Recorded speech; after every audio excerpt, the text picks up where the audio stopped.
Joe, have you ever been to South America? Well, so funny you should ask, Crystal. I just got dink. back from South America. How could you ask on a day like today? That's so weird. It's my shirt. It's the shirt I'm wearing. My travel shirt is exploring the whole river valley at Olympic National Park. Yes, nice. And you look like you've got South American colors on today. Oh, yeah. Yes. South American-esque. Yeah. And it's crocheted. Oh, show off. Did you do it yourself? No, I didn't crochet. No. But I do have a pot holder from 5th grade. I still have it that I crocheted. Perfect. Well, I learned a lot about weaving. I learned a lot about tapestries. I learned a bunch about alpacas.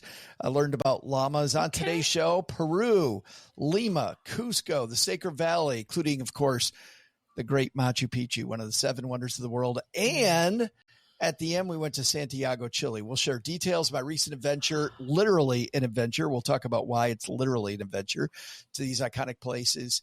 Maybe even throw in some guinea pigs and a visit to a Chilean independence festival called a fonda. I'm going to talk about the fonda. I thought you were saying La Fonda. That is so funny from Napoleon Dynamite. Hey, don't be a hater, Crystal, because I go to all the cool places. Does that sound like him? Well, no, but nice try. Swing and a miss. I'm so glad you're not in acting. But listeners, at the end of this episode and every show, you'll hear our Gear of the Day pick. If you're looking for best-in-class gear that's worth the price, head to our Amazon page at stackingadventures.com/gear of the day. Or if you, after you're typing stackingadventures.com, your fingers get tired, just do /GOTD. We acronymed it. We love acronyms and abbreviations over here. But by clicking on links from our show, you'll help the show and you'll help yourself adventure better, and for less money. I always want to add the extra adventure better. Yes.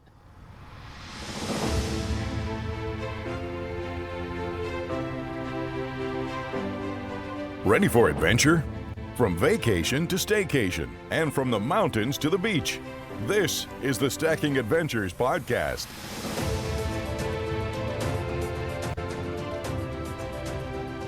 Welcome to the Stacking Adventures podcast. We head around the world today to South America with our adventure community to stack memories we'll remember forever. I'm Crystal Hammond. And I'm Joe Salciai. And we are ready to go. I love this topic. I love talking South America, Crystal, because not only had I never been to South America, I'd never even really considered it. I mean, no bad, no good. I mean, nothing, just nothing. You know what I mean? It's like, South America. Okay. All right, whatever. I'm going to Europe. I'm going to Asia. I would love to do a safari to Africa. We're talking about that. All those places sound exotic, fun, cool. South America, to me, just nothing. How about you? Well, it seems like the slower path. When I think of South America, I think, okay, I'm going to learn about some ancient ruins. I'm gonna clay comes to mind. I don't know why, but pottery, clay, like the slower. Like you're not gonna be hustle and bustle in the streets of a city. You're gonna be, in the valleys. Like you're gonna be hiking. You're gonna take like. Why is everybody in a hurry? Like that's the. And it's funny. I got some of that, but these were Santiago and Lima were vibrant, busy, hustle bustle cities, and we did this adventure that was so adventure-y, which means not sitting around. Meant a lot of go. Well, then let's hop right in. Like, why did you decide to go? Well, as I mentioned, I didn't really care, but Cheryl said, you know what, I really want to see Machu Picchu. I would love to see Machu Picchu. And then we start looking into South America and we go, wow, this seems exotic. We've never been before. And when we get into these situations, Cheryl and I anyway, where we're going to a part of the world that we don't really know anything, we start thinking about guides and who's going to kind of help us introduce us to this new, very foreign culture. By the way, wasn't as foreign as I thought it was. I would totally go back to any of these places without guides now that I've been, but we decided to do the ultimate vacation. And for me, this was vacation number 3. using Disney as my tour guide. Oh, interesting. So when you think, so funny, last week for my Japan trip, we talked about Groupon. So now we're taking the switch to the polar opposite of a Groupon, Disney. Oh, yeah. Like this is like the Bitly, this is the VIP extended version. So it'll be good to see the other side of the carpet for so then, because another fear is like, okay, a Disney, they are synonymous with, top of the line. Is it really worth it? Am I being overcharged? Because it's a pretty penny. Oh, yeah. So that is one of the fears is, okay, is this going to be worth it? What are your initial thoughts? Or we'll just keep great question, Crystal. And I'll definitely slow play my answer here by telling you what we did. But the thing about Disney, number one, this is an area of the company that most people don't even know exists. Whenever I tell people that I'm going on an adventure by Disney, first one we did was to Italy. Second one we did was to Southeast Asia, Vietnam, Laos, and Cambodia, including Angkor Wat, another one of the wonders of the world. Wow. When we did those tours, we tell people, they go, "Oh, it's a Disney cruise." Nope, not a Disney cruise. Or kids. Absolutely. Yeah, we think, all right, that doesn't sound kid friendly. Well, and Disney does have kids on a lot of their vacations. The first two we did had kids. Our kids went with us. They were some of the oldest kids. They were in college. Right. Okay. But the kids as young as not a kid. Kids as young as those as 8 years old are on these trips. They really do make it family friendly. Now, this one, what we found was an adults only trip. But what was even more surprising is this, two things. I found out on this trip something I believe, but that I didn't know. This is the highest rated thing that Disney does. More higher rated than the movies, than the parks, than the Disney Plus, than the cruises. Agatha All Alone. I know, right? No? We just started watching that. That's a weird show. That is a weird show. But I'm not surprised that that'll give away what I think about this, that it's the highest rated thing, because they take care of everything. B, it is an adventure, man. We were go. And we were not doing stuff that was go to the museum. The guide points at stuff. No, they throw you into the market. They have you whitewater raft down the river. They have you hike down the mountain from the salt mines. They have you do all this physical stuff. The cool thing is you don't have to. They will say, "Hey, we're going on a 2-mile hike. You can either take the bus back or you can hike with us." Mm-hmm. And if you say, "I'm taking the bus back," I think that's the wrong answer. So not for everybody. If you're not somebody that doesn't like to get in there and be in and with it. Now, the second thing about Disney people ask is, what about all the Mickey Mouse crap, right? I don't want to. Did you wear ears? Almost none. Almost none.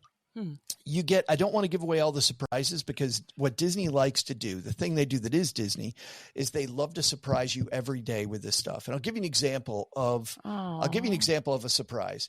We just visited the salt mines. They're up in the mountains, and we're going to hike 2 miles down to meet the bus at the base of the mountain. So we hike all the way around the salt mines, which are outside and they're beautiful, and you see them. And then this gorgeous mountain trail going downhill. We turn a corner, and Ralph, one of our guides, is sitting in a traditional South American Incan hat, and he has a bunch of tangerines in front of him. They happen to be arranged in mouse with mouse ears, right? Oh, that's cute. And he puts on this horrible accent that sounds part British, part Indian. And he's like, "I'm just a poor Peruvian tangerine salesperson, and I can't believe all these adventures came by. Would you like to buy a tangerine? It cost 1 rock. You have to give me a rock to get a tambourine." And somebody laughs, because we know it's just a halfway point. We're just going to have a rest stop. So somebody goes and they go to grab a tangerine. He goes, "Where's your rock? Where's your rock?" Right.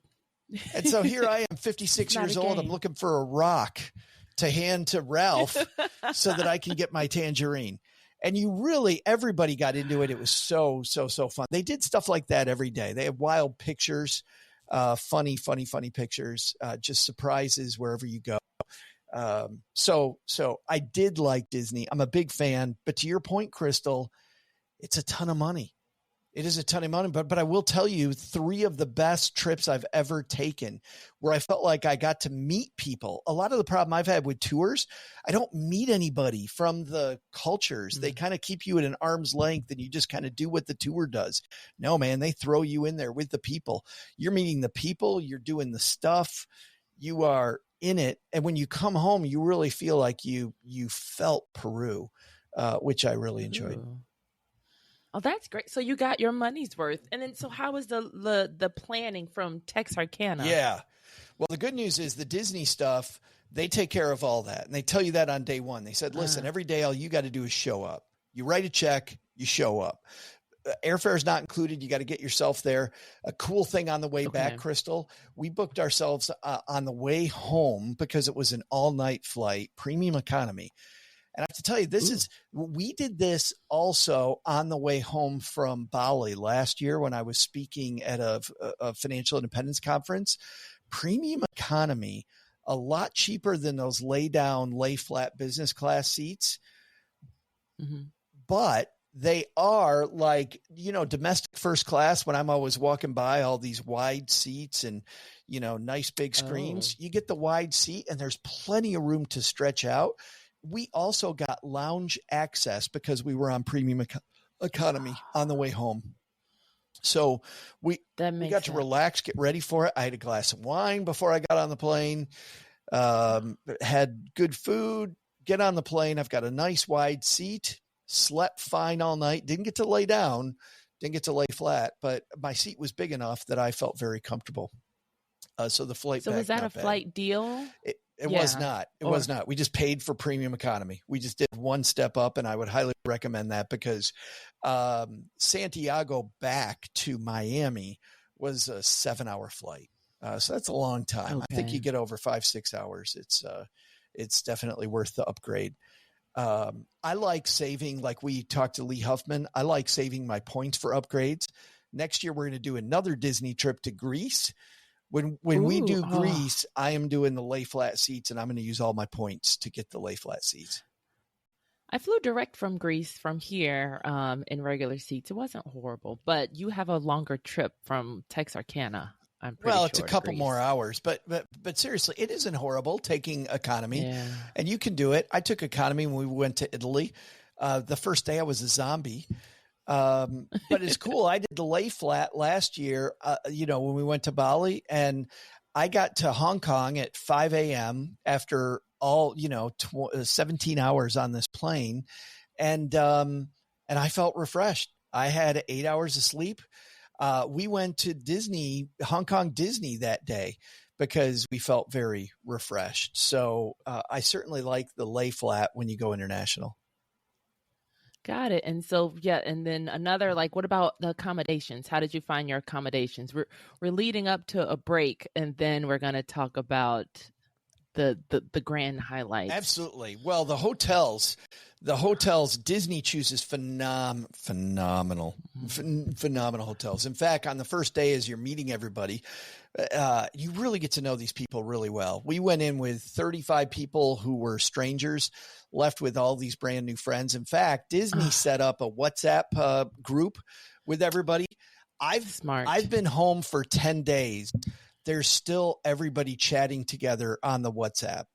Just 10 days later, I've never been on tours besides Disney where 10 days later I'm chatting with these people that were strangers. Like I did, I did a couple tours the last couple of years. I did a Egypt and Jordan tour.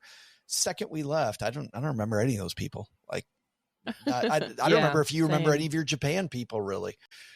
No, not at all. I think I'm Facebook friends with the tour guide, but none of the actual. That's right. Well, I'm friends with the Facebook friends, but there's no interaction. We're friends with people, Facebook friends with people from every Disney tour we've done. But anyway, so as we're meeting, they said, what are you here to see? What do you like? And Cheryl stood up to represent us, said, hi, I'm Cheryl. He's Joe. And I'm interested in Machu Picchu. Joe wanted me to tell you he's interested in the hotels.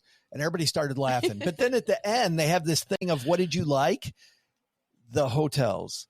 there is something about these 5-star accommodations. I don't really want to talk about those though, as much as the hotels we pick, because we went 3 days early to Lima, and then we added on Chile because our son Nick had just been there, and so we flew down to Chile. For us in the United States, it feels like those will be close to each other. Not really that close to each other. It was a long way to get to Santiago, but Cheryl used hotels.com. And we've used hotels.com enough that they upgraded us at both hotels. So in Lima, we stayed at a place called the Country Club Hotel. Beautiful hotel, only 85 rooms in this hotel. It's in one of the nicer parts of Lima, right across the road from literally the Country Club. If we played golf, we were allowed to golf at the Country Club without being members. Breakfast in ours was not included. I had the breakfast one day. These breakfasts at these high-end hotels are really, really big spreads. This one wasn't that great. The ones that Disney chose were really good. If I'm staying at these top hotels, generally I'll spring for the breakfast, even though it can be as high as $35 sometimes, Crystal, for breakfast. Breakfast. It is a monster breakfast. And often I will pig out at breakfast because there's so much good food at these breakfasts. And not have lunch. And you're going to do a lot of walking too. Yeah, I was going to say, yeah, that's because you're going to need that energy. Yes. But that hotel, phenomenal. Also, the hotel Cheryl found us right in the middle of Santiago was absolutely fantastic. And that hotel, and I just had the name here and I'm not seeing it, which is funny. I'll have it in a second, but that hotel also very, very, very amazing. Yeah, we need you to name drop. That's right. For our future planning. I love the hotels though that are right in the middle of town, that are close to what Cheryl did was not worried so much about the hotel is, are we within walking distance to a lot of stuff? Because we like using public transportation. Yeah. It's called the Magnolia Hotel. Highly recommend this hotel too. But we like using public transportation, but it takes you a little bit of time to get your bearings, to know if it's safe, to whatever. In Chile, in Santiago, the metro system was amazing. In fact, we had friends with us. They didn't want to get on the metro. They're like, "Are you sure it's gonna be okay?" We're like, "Let's go try it. What could happen?" Do it. And we tried it. It was clean. It was safe. It was fast. We use the metro all the time in Santiago. By the way, Uber. We also used Uber in both places. Uber in Lima, easy, fun. Lima traffic, difficult, but in Santiago, Uber is illegal, but everybody uses it. They tell you over the loudspeakers at the airport, do not use illegal taxis. Do not use illegal taxis. And everybody's running out to use the illegal taxis, the Uber. That's comforting. Wonderful places. But the big thing to do in Lima, if you go to Lima, make sure you walk along the cliffs. So Lima is right on the ocean. There is a highway that runs way down below by the ocean, and then there's cliffs, and Lima is up on the cliff. And you can walk. They have parks all the way along the cliff, and you could walk for miles and miles and miles along these ocean walks. And what's cool is the cliffs are high enough that you can't see the cars below you on this highway that's running. So all you see is the ocean. And the ocean is loud enough that you don't even hear the cars, the city around you. So I very much like that. We can get into this later, but I really, really also, if you go to Lima, it's all about the food, Crystal. Lima is all about the food. We went to 3 phenomenal restaurants. 2 of them were 2 of the 50 best restaurants in the world. One was called Astrid and Gaston, and the other one was called Kiolo, KG. I pronounced that wrong. That's funny. It's and I just had it. Where is my note? Kiola, KJOLLA. Kiola. Somebody's yelling at their device right now, going, "Joe, you're mispronouncing that so bad. I'm sorry."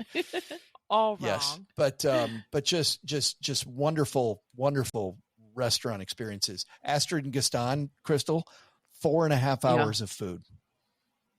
4.5 hours. How is that possible? It did 14 courses, but 14 But it didn't feel like that long. Our friend that we were with, when we got to the dessert, she looks at her watch and goes, I can't believe we've been here 4.5 hours. We're like, unbelievable. Didn't feel like it. One thing about Astrid and Gaston, and I know we're overdue for our pit stop.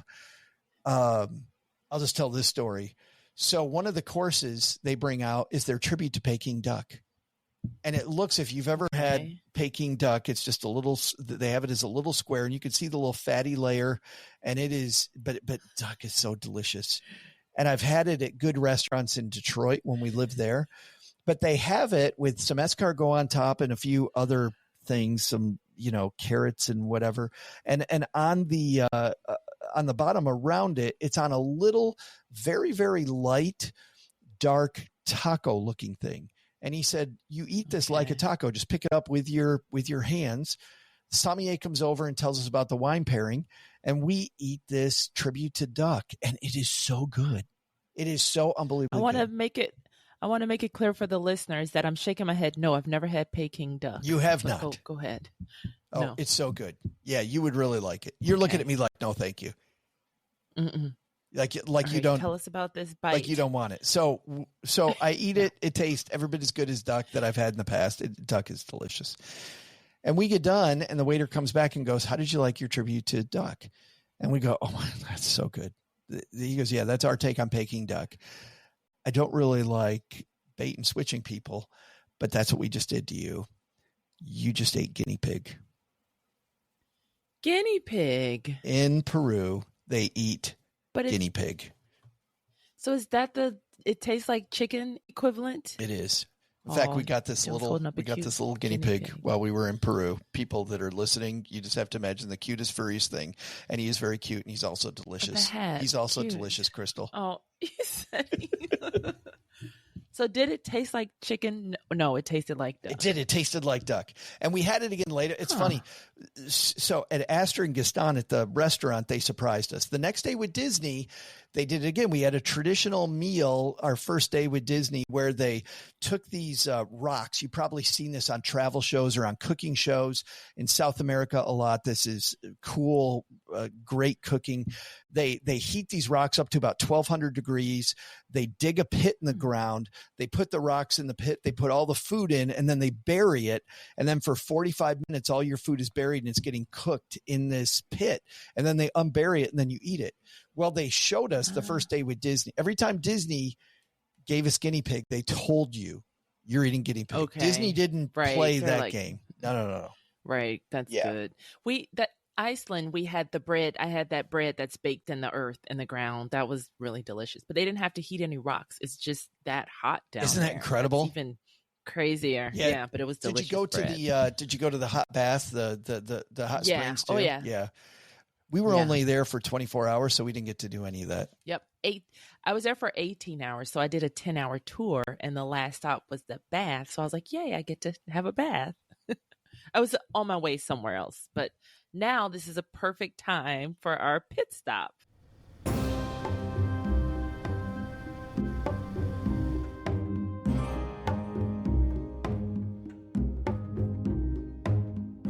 All right. Yep. So we're halfway through today's show, and so it's time for our road trip pit stop. Try saying all these words fast in a row, us and our buzzword. On the pit stop, you're always dreaming about, all right, what's at the end of this adventure? How cool will it be when we get there? Are we there yet? So our pit stop is always a hint at our gear of the day that I mentioned earlier. And you can see our past gear of the day at stackingadventures.com/gear of the day or GOTD. So Joe's going to give us a hint as to what his special gear was for this trip. Yeah, this is gear that I took with me to Peru. And actually, here's a hint. I'm holding it in my hand below the camera. So, Crystal, you can't see it. But that gives you an idea of the size. Can you phrase that differently, please? Please. Just I'm say holding in my hand below the camera. Oh, hey-oh. No. Not that type of show. Now I can't continue because I can't get that thought out of my head. if you know me, and this is a clue. Anybody that knows me knows that this would probably go with me on a trip. It would go with me on a lot of me in particular, by the way.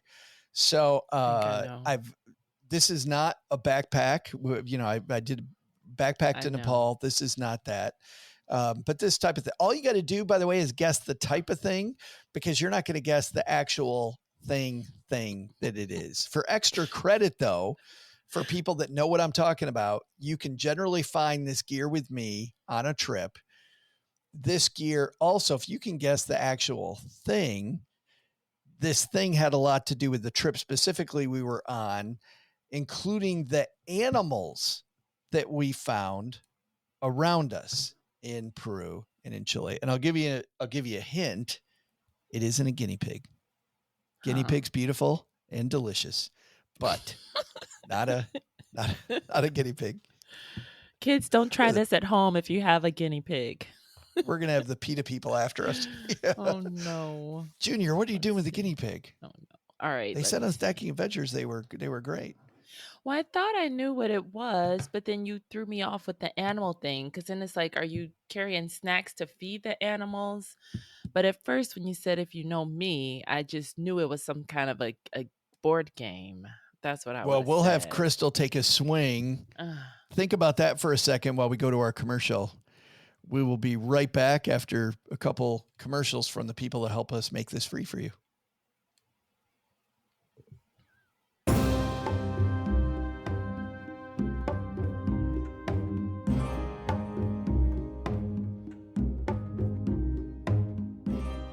And we're back. Crystal, my gear is something that's always with me, often with me specifically. What do you think it is? Yeah, I would say some kind of a game. You love board games. My favorite meme was someone posted on the Facebook group of the person is talking to a skeleton, and they're like, okay, those are the instructions. Because you explained the instructions for so long, the person turned into a whole skeleton. People are mean. I just think people are mean. Hilarious, but it was accurate. With love. Hashtag, you got to add the with love. Say whatever you want and add with love, and it's But wait, but you haven't even played a game with me. How the hell would you know? Because you talk about the board games every chance. So you just imagine me boring you to tears for hours explaining how to play. Game. Yes. Then we finally get to the game and everybody's sleepy. It's lost the magic. Well, what's your guess? Adventurers? Some kind of snack. We'll tell you at the end of the show. Okay. We'll tell you at the end of the show. Well, okay. All right. So let's hop back into part two. Dive in. Well, we're still talking about more Disney in Chile. Absolutely.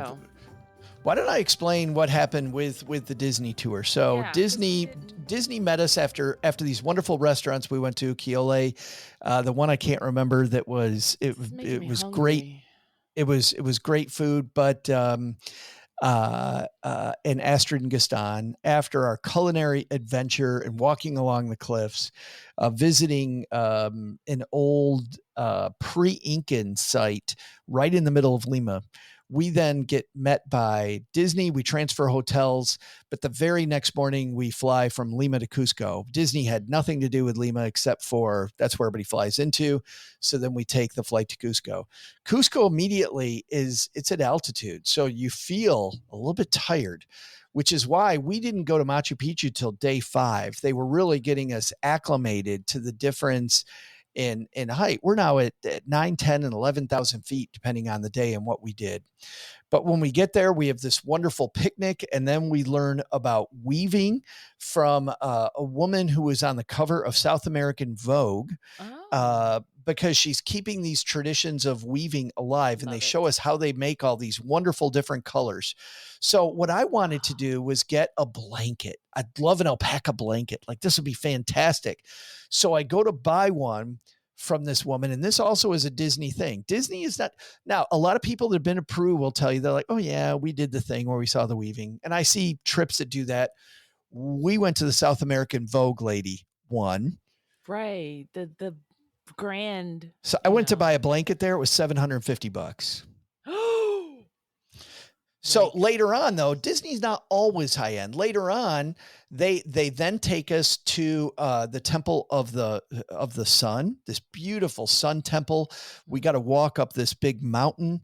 The whole way, our guides are explaining to us about the Incas, and it's so wild to learn about these cultures. Number one, to be immersed in it. Number two, though, to learn that Incas were much more of a like gathering up the buffet of different cultures. They assimilated. The Incans weren't so much a culture as conquerors that basically made all these different groups of people that they conquered work together in this big empire. And a lot of these different subcultures still kept their same cultures under the Incas.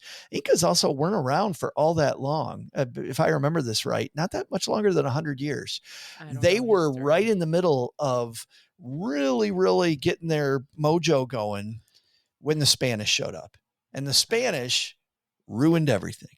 They brought disease with them. They wanted was the gold. And by the way, it's funny. You'll hear two different things. When I was a kid, you hear about the Spaniards and the conquistadors and how they're adventurers and they're fantastic and all this stuff. And you learn that's not correct, right?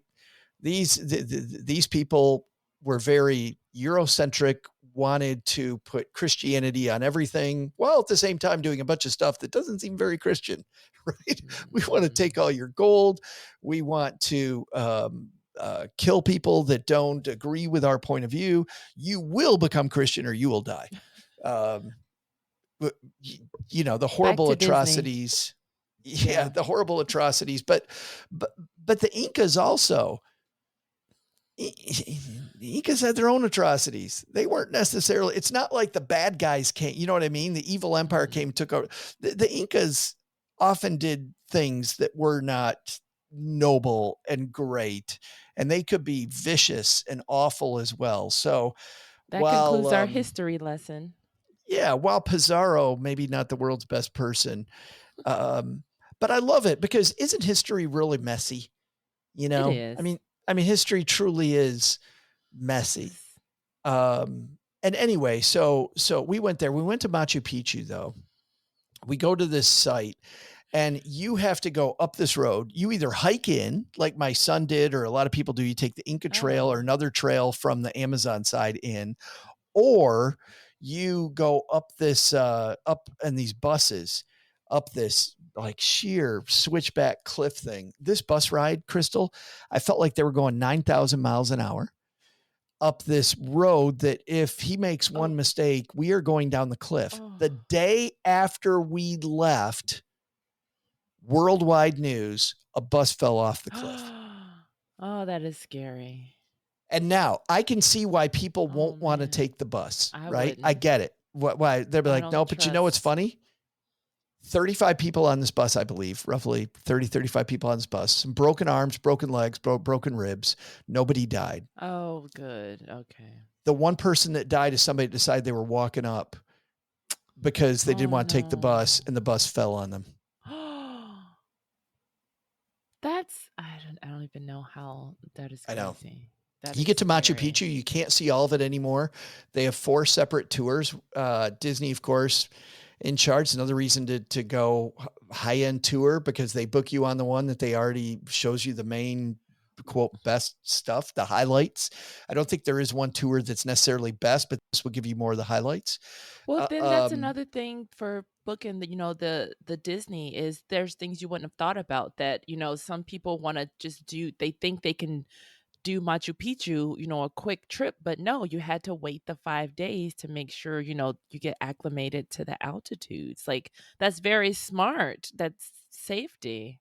Yeah, that's the thing about having either doing a lot of research, or in this case, just writing a big fat check and making sure nothing stinks, because that's what you're paying for. Which one of these 4 tours should I take? Disney will choose, and Disney will not choose the bad one. They'll choose one that you're going to be happy with. Now, the bad news about a tour, though, sometimes people want to stay longer.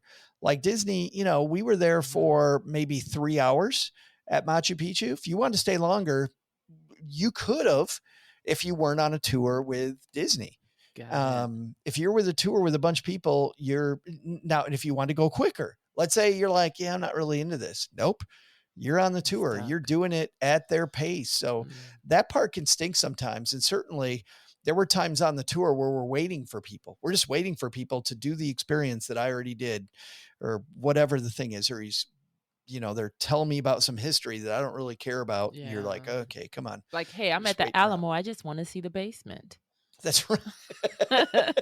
When are we going to skip this boring stuff and go to the basement? That's all I want. Yeah. Who cares what happened here? I don't care what happened here. Yeah. Any drinking or like any special other things you did? Well, yes, absolutely. So we learned Disney on one of the last days set up with this bartender. They taught us how to make pisco sours, which is the national drink. We had a bunch of pisco sours. People nice. With us on YouTube. Nice bottle.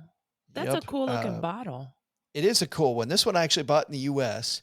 After we got back. Actually, I lie. I did not, because I did not drink half of that. I'm like, wait a minute. I didn't buy this. What am I talking about? My friend bought it. Cool. And brought it over. I did not buy it, but this is from the U.S. and is from a U.S. liquor store. But a pisco sour, really sweet drink. It's super easy to make. It's lime juice, this pisco liquor, some bitter, some egg whites. You've got it. It's a very, very simple, very tasty drink that we had a lot of. But when we flew to Santiago at the end, you can't go to Chile without going to wine country. Ooh. And we booked a wine country tour. And in fact, Crystal, I like the wine person so much that took us on this tour. This wonderful Australian woman named Kylie. I asked her to come on the show. Yay. Oops, sorry. Because wine tours, there are good wine tours, bad wine tours. And this woman was fantastic. We found her on Viator, Viator. And she was great. We booked 3 Viator tours while we were in Chile. We happened to be there during their independence festivities. Ooh. They weren't talking about independence from the dictatorship that they had, and they were talking about independence from the Spanish. And so they have these national celebrations in parks all over Chile called fondas. And these fondas, we talked to a bunch of people, and these different fondas they said that some aren't safe. Now, they're not safe because you're American, and it's not that everybody was very nice. They just aren't safe because people get stupid drunk. Oh, like an American bar. Mardi Gras, What everybody recommended was this fonda that actually had a fairly high ticket price. And the reason they said it was safer is because people that want to get blackout drunk are not going to be the same people that are going to pay the high ticket price. Maybe, right? Maybe, but less likely. And oh my goodness, we went to this fonda and there were families all over the place. It felt like if you've ever been to the fair, if you've been to the state fair, the county fair, if you've been to a fair, it felt like a fair. They had these demonstrations where we were watching people with horses doing dances and people with the horses. And by the way, the Andes, the mountains are in the back, the snow-capped mountains. While we're at the fonda, I'll have pictures on our show notes page. And by the way, Cheryl's already written the blog post. So blog post about this whole thing will come out in the next couple of weeks. The closest I've been to the Andes is the Olive Garden candy, the mint.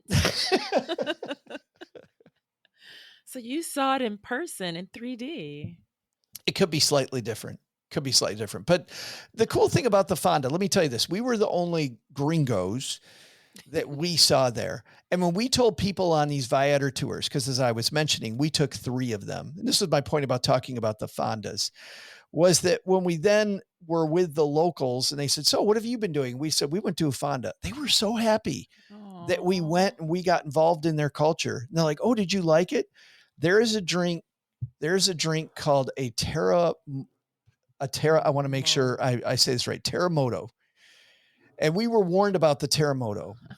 And we went to the fonda. We all had a terremoto. A terremoto is a drink. It's a really sweet drink with a lot of alcohol and ice cream.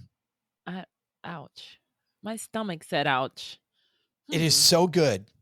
It is so good. It's so delicious. Now, terremoto apparently means earthquake. Means earthquake. In your belly. I feel like that's what would happen, but no. So they tell you, whenever we said terremoto, they're like, do not drink a terremoto. You will love it. And I did. I drank one and I loved it. But then I went to beer. I went to the South American beer instead after that. But Cheryl and our friend Deirdre kept drinking the terremotos. Ouch. And they call the second terremoto, I don't remember what they call it, but they have a name for it. It's the name for crazy. aftershock. Oh no.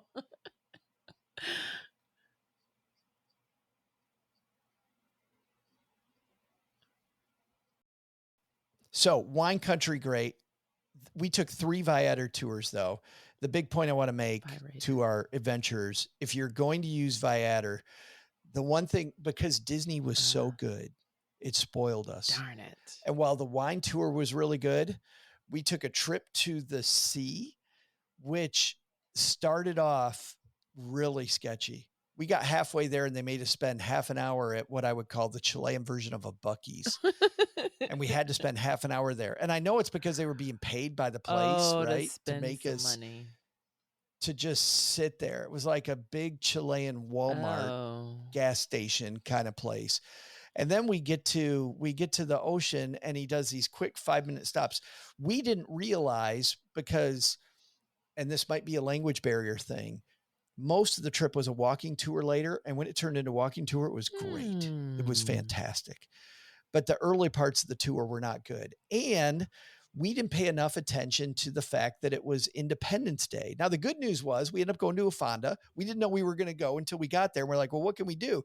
They're like, well, you might want to check out a fonda. What's that? And they're like, well, if you go, it can get sketchy. But we're like, yeah, we're going. We're in. Let's do it. And it ended up great. But what we also had booked was a city tour of Santiago with a guide. Crystal, everything was closed. Oh, holiday. And it was a horrible thing. And we had this college kid taking us around he had a set script and none of his script was active. So he's walking around. He's just trying to make stuff up. Damn. And you could tell he's trying to make stuff up and not good. So I would say, make sure you know the holidays good tip that are coming up. Make sure you know, read a lot of reviews of the Viator tours. Cause we were really kind of Kylie, who we'll have on the show, was phenomenal, taking us to wine country.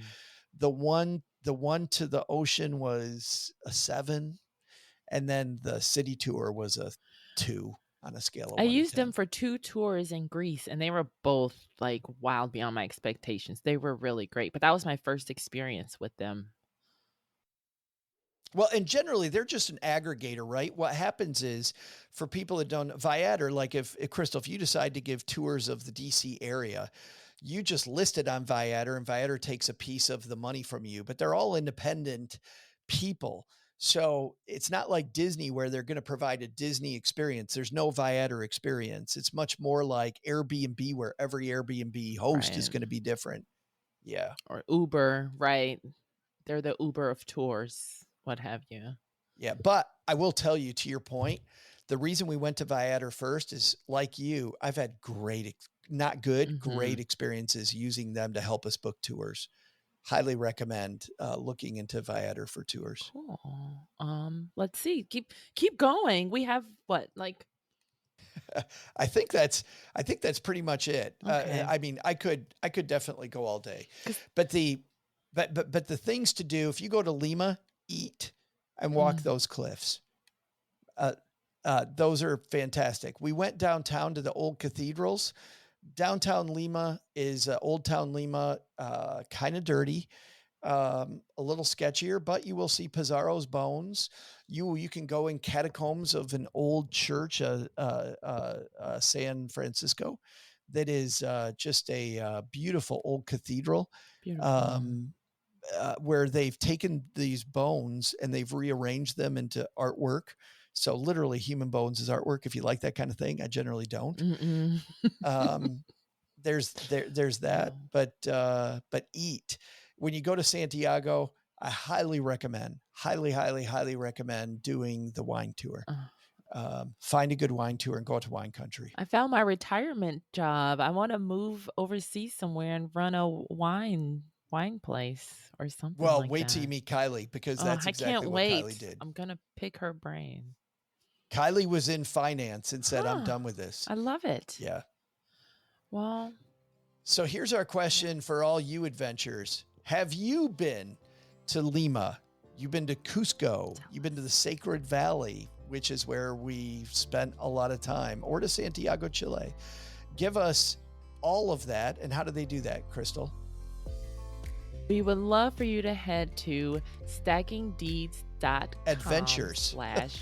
Oh, I did that on my post too. I did a that. social media post and it's Stacking Deeds. And I was like, get off autopilot. Sorry. stackingadventures.com/voicemail. So the deadline for submissions, 2 weeks. It's always 2 weeks from the episode air date. So this takes us October 14th. That's the deadline. So please, we want to hear your voice. We want to put you on the show. We are building these Stacking Adventures episodes. Yeah. Our whole business plan of this podcast, if you call it a business, it probably isn't a business, but the business plan of this podcast is This is all about your adventures. So please give us your adventures. You'll hear next week as we're going to hear some voicemails from a bunch of you. And I'm super excited as we go back to Scotland. Yeah. We heard neighbor Doug going to Scotland. Now we're going to hear about your trips to Scotland. And you've got some great stuff to say about Scotland. Can't wait to hear those next week, Crystal. Yes. Well, that brings us back to our gear of the day. Well, there'll be music. Here we go. Again. Yes, gear of the day. Do you think it's a board game? That's my final answer. Some kind of pocket cards, but then I don't know what that has to do with the animals. Guess what? So a snack. It's a pocket card game. Nice job. So this particular game, I found out about just before we went to Nepal, and I took it to Nepal, but then I also took it. Look at how small it is. It takes up no room. Llama? It's a wonderful game. When I first took it to Nepal, nobody wanted to play it. By the time we left Nepal, everybody wanted to play it. And then we were so excited about taking it to South America because it's llamas. The game is called Don't Llama. It's by a great designer named Rainier Knizia, who's one of the top board game designers who are alive. And as you can see, in 2019, it was up for one of the most prestigious awards for games, which, by the way, as a guy that likes games that are this small are never up for Game of the Year. If you've ever played Uno, this is very similar to Uno. Very similar to Uno, but there's a little more going on. There's a poker aspect going on. Ooh. Super fun. You'll see when you open it up, there's chips and cards. And the goal of the game is to get rid of all of your cards. And it's super easy. Cards come in 1 through 6. And for those of you hanging out with us, they look like Uno cards. Yeah. Yep. 1, 2, 3, 4, 5, 6, and then llamas. So, Crystal, I'll have a hand of cards and you have a hand of cards. If I lay down a 1 on the pile, which is for everybody, then you can lay down a 1 or a 2. And if you don't have a 1 or a 2, you either decide to keep your points, accept the points that you have that are on the cards that are still in your hand, or draw a card to stay in the hand.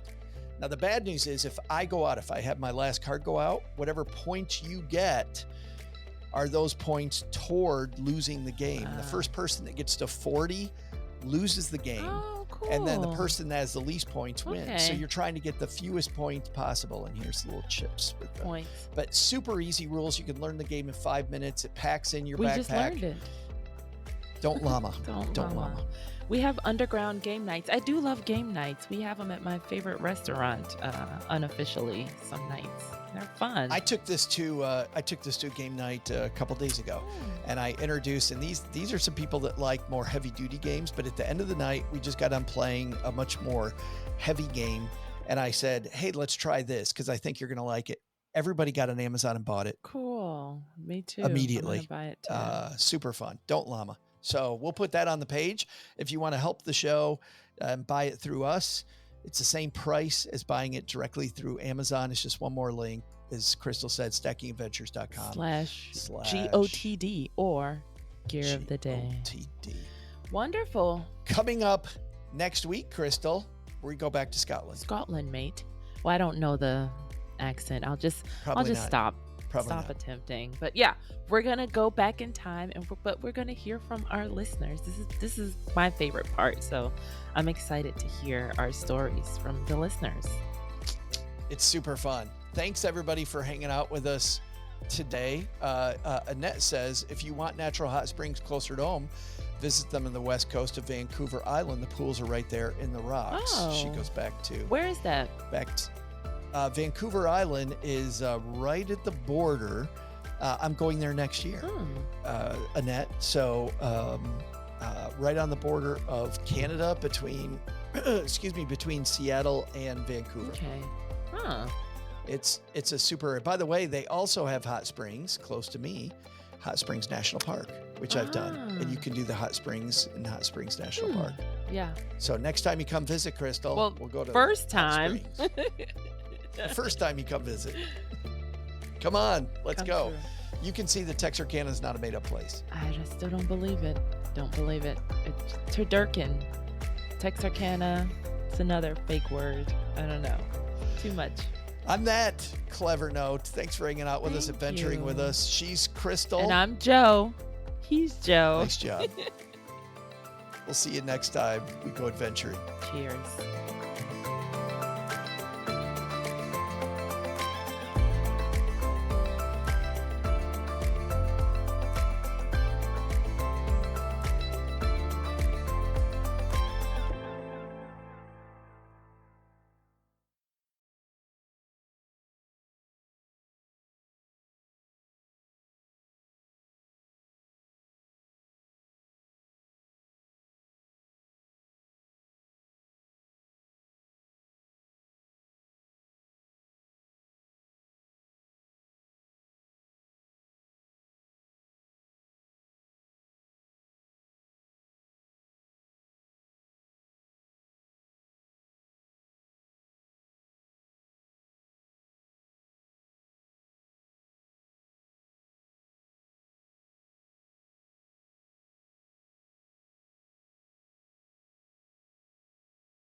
Ryan Reynolds here from Mint Mobile.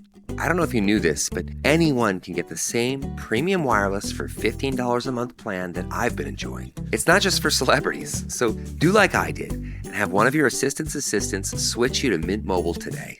I'm told it's super easy to do at mintmobile.com/switch. Upfront payment of $45 for 3-month plan, equivalent to $15 per month required. Intro rate first 3 months only, then full price plan options available. Taxes and fees extra. See full terms at mintmobile.com.